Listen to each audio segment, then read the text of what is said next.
welcome back to my channel, friends. It's been 4 days since Sheikh Hasina has been ousted and she has taken exile in India. Her plans of taking refuge in London has fallen straight-faced, and now she's stranded. She's still in India, that's it.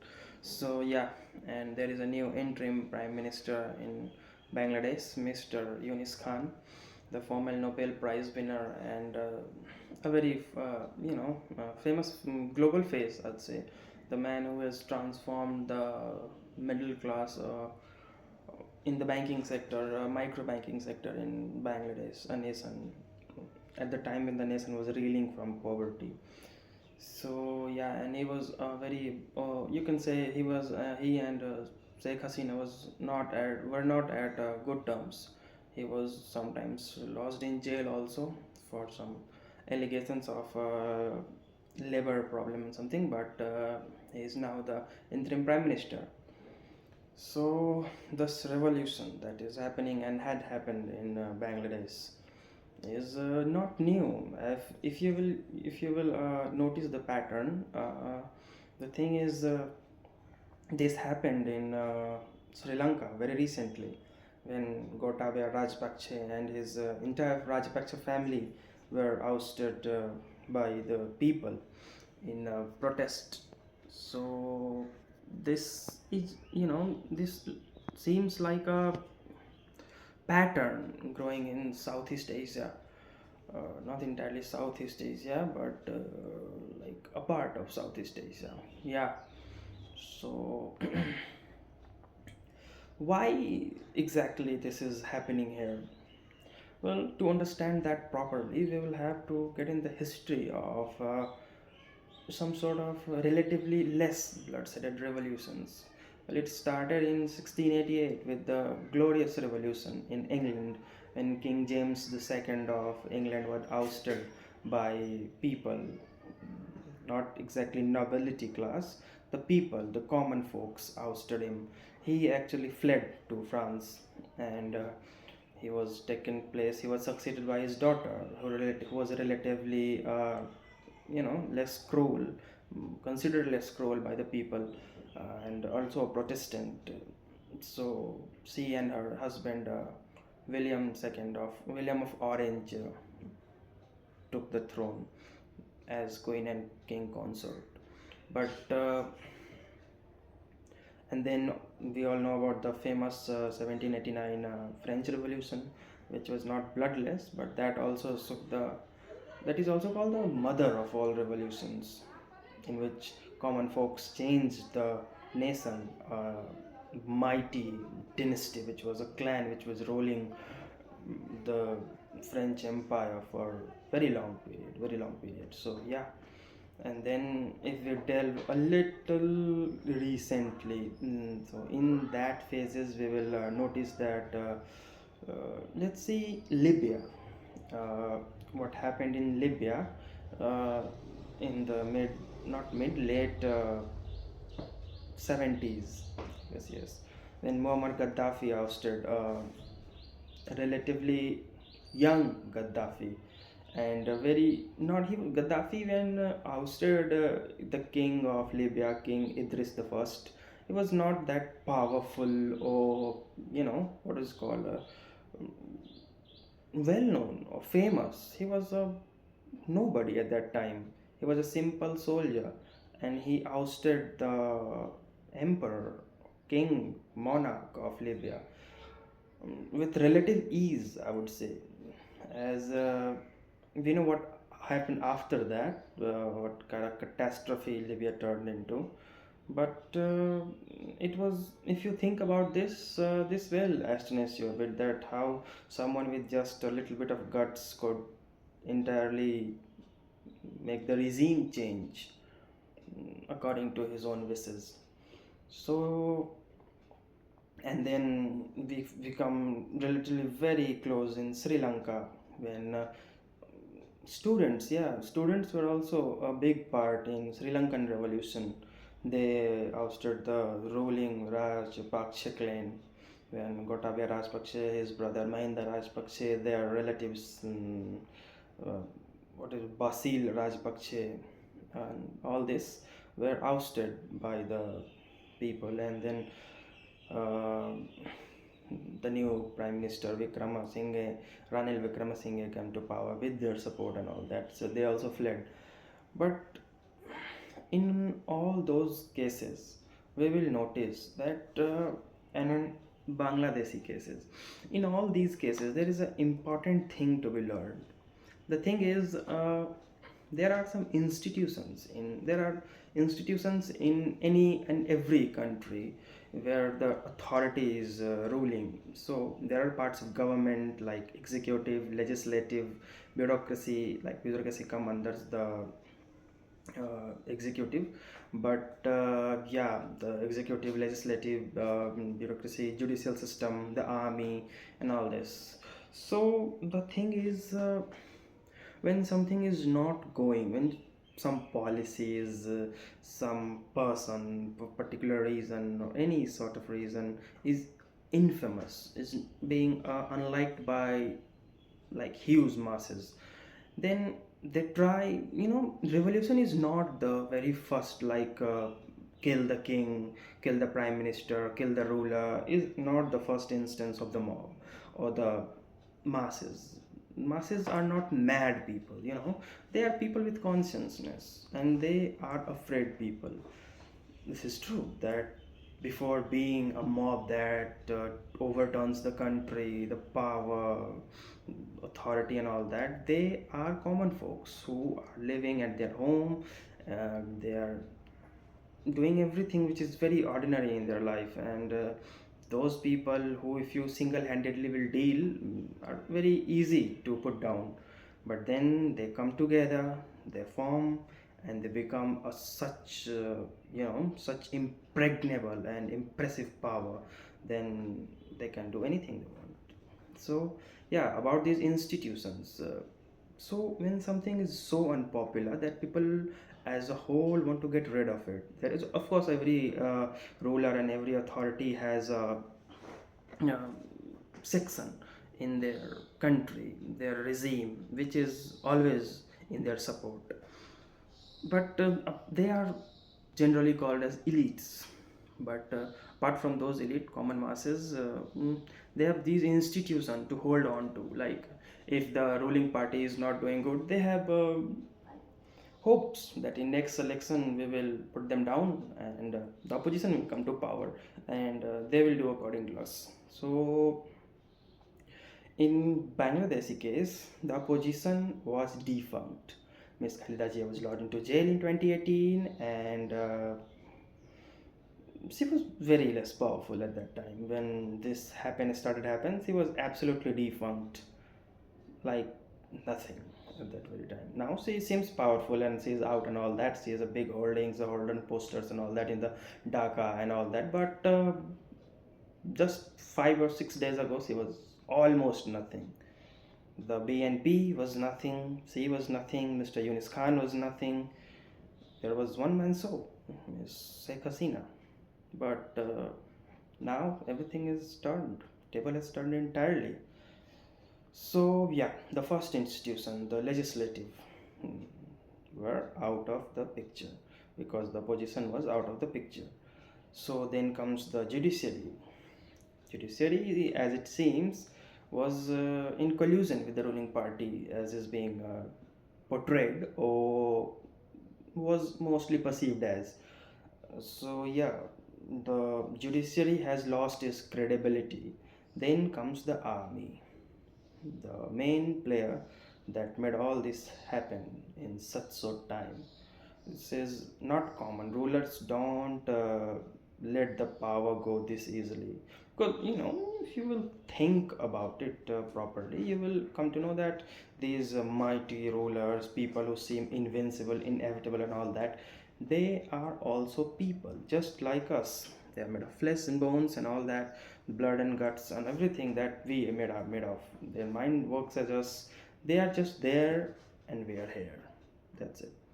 They are thinking from here, we are thinking from here. But the thing is, we are thinking with the same brain, they are thinking with the same brain. That's it. Now, the thing is, when Miss Hasina was thinking and dealing, she thought that she can rely on the army. Army has the power. Army has the muscle power, which rulers often depends upon at the time of unrest to quell it, to put it to knock it down and all that. But yeah, but in this case, the army left Miss Hasina.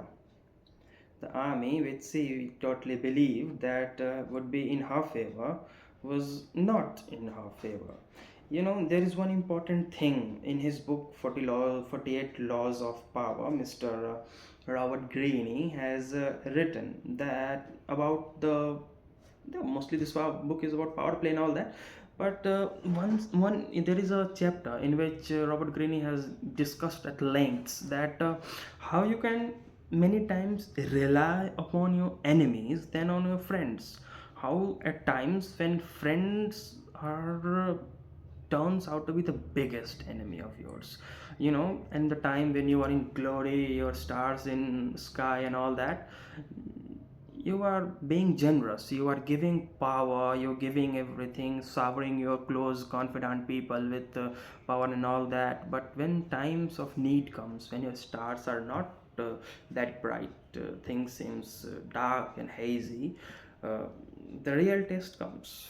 And at those times, those friends who turns into foes could turn into deadly weapons at the hands of your enemy. And that exactly happened with Miss Hasina. Before we get into that, let me give you some example. In every country, in every regime, when someone from relatively modest background rises up, like let's talk about Stalin. When Stalin came to power, he was not exactly someone who was expected to come to power. Stalin manipulated, Stalin orchestrated his rise to power. When Mr. Vladimir Lenin was ruling Russia or USSR, I would say. So at that time, Mr. Stalin was made the party head, chairman of the whatever party was that. So Communist Party, yeah. So to secure his position after Mr. Lenin, Stalin started putting his own close confidants, his own minions at powerful places, powerful posts like state chiefs, where the party was doing everything. His minions were in every important post in the party, and when the time came, he easily uh, overshadowed his arch rival Leo something was his name. I don't remember right now, but yeah. And then in this case, so, but not just in this case, Russia was just an example where it is evident when everyone who is in power tries to put their people, their person, in power, but it doesn't always plays out in their favor. Sometimes it puts you in great jeopardy. You wouldn't even know, and things will happen to you. And in this case, that person was Wakarul Zaman. Yeah, the army chief. The army chief who is relatively young, if you will say. You don't see that kind of young people rising to that post in India, or even in Western nations. The army chiefs are relatively older people, like above 60 or something. But in this case, this Wakaru Zaman, who is now the army chief, is also related to Miss Sheikh Hasina. The marriage, he is related to this clan of Mr. Founder of this Awami League party, Mr. Rahman. Uh, he is related to someone very close to. He's married to someone very close to Miss Hasina. So I wouldn't say he was elevated out of proportion or out of favor, currying favor with the army and all that. But at the time when Miss Hasina needed him, army left her. Not army, but Mr. Rahman left her, as it seems right now.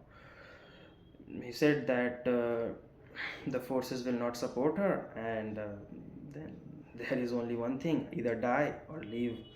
So the obvious choice was to leave, and Miss Hasina did leave. So yeah, this is how it played out. So I don't know what Miss Hasina would do next, what will be her course next, how things will play out for her. But one thing is certain, that while you are in power, be a little cautious who you are elevating, how things will play out, and what sort of things are these. Yeah, and Libyan case, I will told you that Mr. Idris was all, but he's forgotten figure. There is no such mention of him anywhere else now. And Mr. Muhammad Gaddafi also met a very bad fate. And he was lynched and killed and assassinated by the mob in the streets with his own bloody gun and all that. And his palace was looted and all that. But here also, army was divided. Army was not in his favor. And in case of Sri Lanka also, army, Mr. Gotabaya was a general before. So Mr. Gotabaya has a relatively good hold over the army.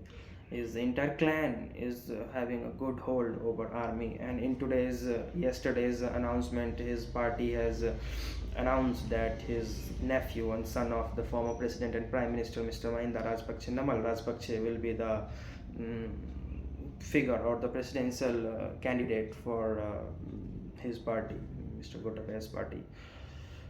Well, let's see how that pans out. So, yeah, in that case, army did try to help them, and with the help of army, they were escorted out.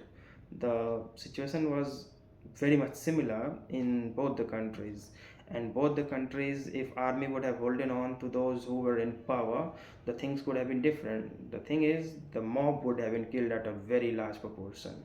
This also, I would also like to mention here the Tiananmen Square incident, where mob was in larger proportions than in both these mentioned foremost mentioned countries, Bangladesh and Sri Lanka. That in Tiananmen Square, the army never left the Communist Party. Deng Xiaoping has always hold control of this army, and with the army they quelled it at relative ease. They did have to, well, the wrath of the Western nations, but they hold on to the power because army hold on to them. But in both these countries, armies left their ruler. Well, I wouldn't say this is such a bad thing, because you know in these aforementioned incidents in Bangladesh and Sri Lanka, if the rulers wouldn't been ousted, the peoples would have been killed in scores, as there were already many dead. But as in Tiananmen Square, when the army was in force, many thousands were killed. So yeah, this is how all this happened, and you now know it, because yeah, it's it's important to know how all these things are panning out and what would be the next course. The way forward for these countries will be, you know I have very much that Mr. Namal Rajapaksa, if he don't even win this time, he will win some other time, and he will definitely become the president of Sri Lanka in coming days, or someone else from his own clan, and someone else from Miss Hasina's clan will also come to power in Bangladesh in coming future. As you also know that Miss Hasina's daughter is very active in politics and was supported by our country India in her elections of WHO's regional governor or something like that. Yeah, in place of Nepali representative or candidate. But these clans are never, completely ousted. Miss Hasina herself won't be back, but her clan will be. Most definitely, her clan or someone from her family will be back at power, as will be the Rajpaksa family. And as I don't know, I won't say about the Libyan case, but I did heard that someone from Mr. Gaddafi's family was trying to run for the president. Let's see how that pans out. So yeah, that's it for today. See you next time. Please, if you like this video, do like, subscribe, and yeah, thank you.